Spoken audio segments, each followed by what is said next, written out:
Di sini ada kebijakan asesmen nasional untuk tahun 2022. Kemudian kebijakan terbaru tentang ujian sekolah tahun 2022. I don't ever slow up, no I don't take shit. I got no love for the fakeness. If you wanna play tough and wanna hate this, I'll always show up. I don't ever slow up. Assalamualaikum warahmatullahi wabarakatuh. Rizal Gibran kembali hadir. Kali ini saya akan memberikan informasi kepada Bapak dan Ibu semuanya mengenai kebijakan ujian sekolah dan asesmen nasional untuk tahun 2022. Seperti apa sih sebetulnya kebijakan ujian sekolah dan asesmen nasional untuk tahun 2022? Untuk lebih lengkapnya, mari kita simak pada video kali ini. Sebelum saya melanjutkan ke informasi yang sudah saya sebutkan tadi, saya mengingatkan kembali kepada Bapak dan Ibu semuanya, ayo dukung terus channel ini agar terus berkembang dengan menekan tombol like, share, dan subscribe-nya. Dan jangan lupa di channel Cenit TV terdapat ini ada beberapa playlist, mulai dari Cenit Update, kemudian juga Asal Kamu Tahu, kemudian playlist yang selanjutnya ada Google Trends dan bantuan operasional sekolah. Di playlist Asal Kamu Tahu ini saya memberikan informasi mengenai hal-hal yang belum kita ketahui. Yang mudah-mudahan kedepannya kita juga akan memberikan konten ataupun juga materi mengenai tutorial Word, Excel, PowerPoint, CorelDRAW, Photoshop dan sebagainya, ataupun juga bagaimana cara mengedit sebuah video agar tampak lebih keren dan sebagainya. Pastikan Bapak dan Ibu terus mendukung channel ini agar terus berkembang. Kita kembali kepada materi yang sudah saya katakan tadi, bahwa Kementerian Pendidikan, Kebudayaan, Riset, dan Teknologi ini telah mengeluarkan kebijakan terbaru mengenai ujian sekolah dan asesmen nasional untuk tahun 2022. Pokok-pokok penting yang akan kita bahas hari ini adalah yang pertama, latar belakang kebijakan ini dibuat, kemudian evaluasi sistem pendidikan, selanjutnya kebijakan asesmen nasional tahun 2022, kebijakan terbaru tentang ujian sekolah tahun 2022, dan kesimpulan. Mari kita mulai dari latar belakang kebijakan ini dikeluarkan. Dalam rangka menekan penyebaran virus COVID-19 yang semakin meningkat, maka Kemdikbudristek melakukan langkah responsif yang mengutamakan keselamatan dan kesehatan lahir dan batin peserta didik, pendidik, dan tenaga kependidikan dengan menerbitkan surat edaran nomor 1 tahun 2021 yang diantaranya adalah memuat yang pertama, ujian nasional dan ujian kesetaraan untuk tahun 2021 itu ditiadakan. Yang kedua, ujian nasional dan ujian kesetaraan tidak menjadi syarat kelulusan atau seleksi masuk ke jenjang pendidikan yang lebih tinggi. Kemudian yang ketiga, peserta didik yang dinyatakan lulus dari satuan atau program pendidikan telah menyelesaikan program pembelajaran di masa pandemi COVID-19 yang dibuktikan dengan raport setiap semester. Kemudian yang kedua, memperoleh nilai sikap atau perilaku minimal baik. Dan yang ketiga, mengikuti ujian yang diselenggarakan oleh satuan pendidikan. Nah, dengan diterbitkannya surat edaran nomor 1 tahun 2021, maka ujian nasional sebagai bentuk evaluasi sistem pendidikan ditiadakan. Hal ini sejalan dengan terbitnya PP nomor 57 tahun 2021 yang menyebutkan bahwa evaluasi sistem pendidikan dilaksanakan dalam bentuk yang pertama adalah asesmen nasional.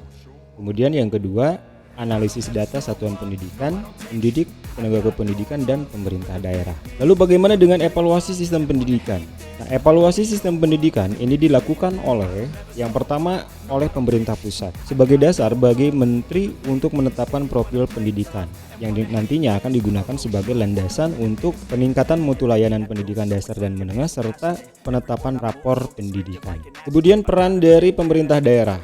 Pemerintah daerah hal ini yaitu untuk meningkatkan mutu layanan pendidikan di daerah sesuai kebutuhan satuan pendidikan dan program pendidikan.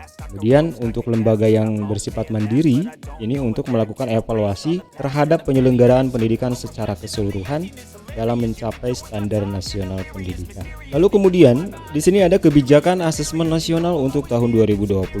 Yang pertama adalah evaluasi sistem pendidikan oleh pemerintah pusat dilaksanakan terhadap pendidikan anak usia dini, pendidikan dasar dan menengah serta pendidikan tinggi. Kemudian evaluasi sistem pendidikan oleh pemerintah pusat terhadap pendidikan dasar dan menengah merupakan evaluasi yang dilakukan oleh menteri terhadap layanan pendidikan dasar dan pendidikan menengah yang diselenggarakan oleh satuan pendidikan, program pendidikan kesetaraan, kementerian yang menyelenggarakan pendidikan dasar dan menengah serta pemerintah daerah. Kemudian hasil evaluasinya nantinya ini akan menjadi dasar bagi menteri untuk menetapkan profil pendidikan daerah dan profil pendidikan nasional. Profil pendidikan ini merupakan laporan komprehensif tentang layanan pendidikan anak usia dini, yang nantinya digunakan sebagai landasan untuk peningkatan mutu layanan pendidikan anak usia dini dan penetapan rapor pendidikan. Kemudian kebijakan terbaru tentang ujian sekolah tahun 2022. Yang pertama di sini adalah evaluasi sistem pendidikan oleh pemerintah daerah dilaksanakan terhadap pendidikan anak usia dini dan pendidikan dasar dan menengah.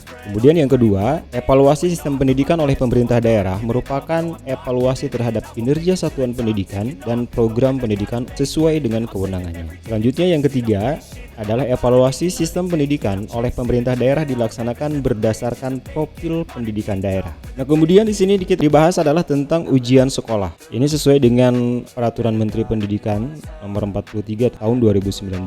Nah, pengertiannya adalah ujian sekolah adalah ujian yang diselenggarakan oleh satuan pendidikan merupakan penilaian hasil belajar oleh satuan pendidikan yang bertujuan untuk menilai pencapaian standar kompetensi lulusan untuk semua mata pelajaran.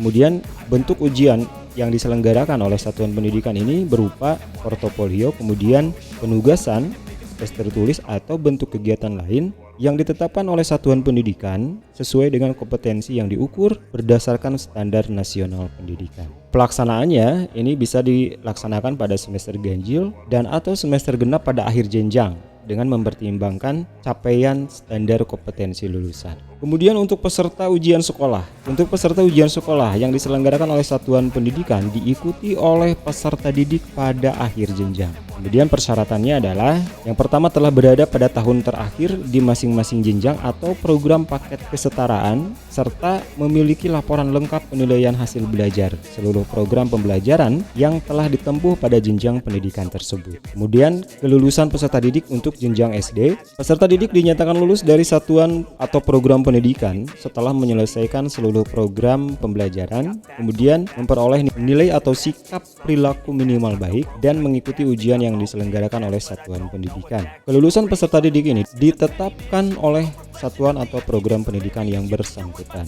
Penyelesaian seluruh program pembelajaran untuk peserta didik sekolah dasar atau madrasah ibtidaiyah, sekolah dasar teologi Kristen dan sekolah dasar luar biasa apabila telah menyelesaikan pembelajaran dari kelas 1 sampai kelas 6. Kemudian satuan pendidikan juga wajib menyampaikan nilai ujian yang diselenggarakan oleh satuan pendidikan dan nilai rapot kepada kementerian melalui data pokok pendidik yang nantinya digunakan untuk kepentingan peningkatan dan pemerataan mutu pendidikan. Dan kesimpulannya adalah yang pertama, penyempurnaan pengaturan mengenai evaluasi memisahkan secara lebih tegas antara evaluasi terhadap hasil belajar peserta didik dan evaluasi terhadap sistem pendidikan. Kemudian yang kedua, sejalan dengan Undang-Undang Nomor 20 Tahun 2003 tentang Sistem Pendidikan Nasional, maka evaluasi terhadap hasil belajar peserta didik merupakan kewenangan dan tugas pendidik. Selanjutnya yang ketiga, peran pemerintah pusat dan pemerintah daerah dalam melakukan evaluasi terhadap sistem pendidikan untuk memantau kemajuan dan kesenjangan di dalam sistem, serta melaporkan hasil evaluasi tersebut sebagai bentuk akuntabilitas publik. Nah, dalam hal ini,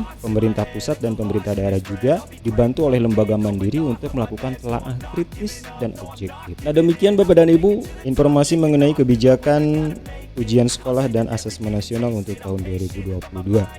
Semoga informasi ini bermanfaat. Saya Rizal Jibran pamit. Terima kasih. Assalamualaikum warahmatullahi wabarakatuh. Sampai jumpa. I never got anyone's help. I had to do it all myself.